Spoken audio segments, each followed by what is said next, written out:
Pour savoir comment fonctionne le laser, il va falloir plonger dans l'infiniment petit de la matière au niveau de l'atome. Chaque atome est composé d'un noyau entouré d'électrons qui se déplacent autour, répartis sur différents niveaux, différentes orbites qu'on appelle les niveaux d'énergie.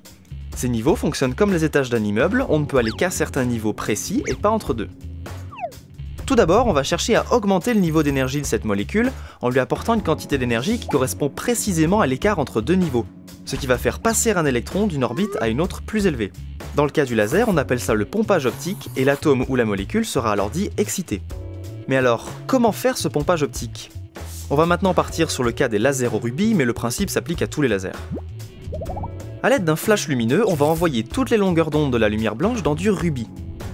Lorsqu'un photon qui possède la bonne énergie est absorbé, un électron va faire une transition du niveau 1 très souvent directement au niveau 3.